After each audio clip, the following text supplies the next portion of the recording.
IMA Kolkata শাখার সহ সভাপতির পদ থেকে পদত্যাগ করলেন কৌশিক বিশ্বাস। তার পদত্যাগের নেপথ্যে রয়েছে আরজিকর কাণ্ডে আইএমএ কলকাতা শাখার নিষ্ক্রিয়তা, এমনই অভিযোগ করেছেন তিনি। ইতিমধ্যেই তিনি মেল করে আইএমএ কলকাতা শাখা এবং রাজ্য শাখাকে তার পদত্যাগ পত্র পাঠিয়েও দিয়েছেন। তার বিরুদ্ধেও স্বতঃপ্রণোদিত ব্যবস্থা হয়নি যে সন্দীপ ঘোষ আরজিকর মেডিকেলের প্রাক্তন অধ্যক্ষ এবং আইএমএ কলকাতা শাখার সদস্য ছিলেন। আইএমএ হেডকোয়ার্টারের নির্দেশের পর সন্দীপের বিরুদ্ধে ব্যবস্থা নেওয়া হয়, এমনই অভিযোগ জানিয়েছেন কৌশিক বিশ্বাস। আইএমএ কলকাতা শাখার সহ সভাপতির পদ থেকে পদত্যাগ করলেন কৌশিক বিশ্বাস।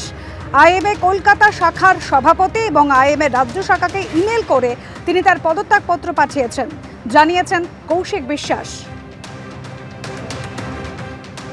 আমি আজকে আইএমএ কলকাতার ভাইস প্রেসিডেন্টের পদ থেকে পদত্যাগ করেছি এবং সেই মর্মে আমি একটি চিঠি কলকাতা ব্রাঞ্চের সভাপতি বা সভানেত্রী ওনাকে পাঠিয়ে দিয়েছি এবং আইএমএ স্টেট কমিটিকেও আমি চিঠিটা আমাদের সংগঠনের নিয়ম অনুযায়ী পাঠিয়ে দিয়েছি। আরজিকর কাণ্ডের পরিপ্রেক্ষিতে আইএমএ কলকাতা ব্রাঞ্চের ভূমিকাটা খুবই হতাশাজনক ছিল।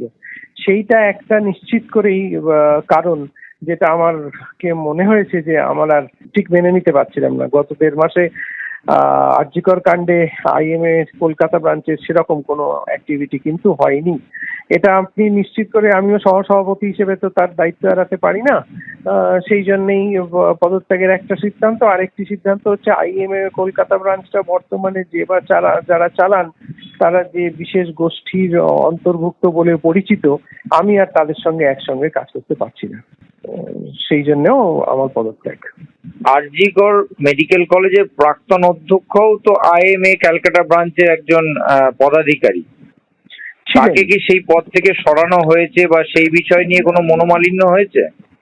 দেখুন, তাকে তো অনেক দিন আগেই সরিয়ে দেওয়া হয়েছে, কিন্তু ব্যাপারটা হচ্ছে সেটা দিল্লির নির্দেশে সরানো হয়, মানে I mean to say Delhi IIM এর নির্দেশের পরে সরানো হয়েছিল, যেটা আমার তখন থেকেই মত ছিল যে দিল্লির নির্দেশ আসার আগেই আমরা তাকে সরিয়ে দেব, সেটা আমার মত ছিল। কিন্তু দেখা গেল যে দিল্লির থেকে নির্দেশ আসার পর তাকে সরিয়ে দিতে হলো। এরকম কিছু কারণ আমার এই সিদ্ধান্তের পিছনে কাজ করেছে। শেষ প্রশ্ন আপনাকে, আইএমএ বেঙ্গল ব্রাঞ্চে নির্বাচন একদম কাছাকাছি, আপনি কি সেখানে নির্বাচনে দাঁড়াবেন?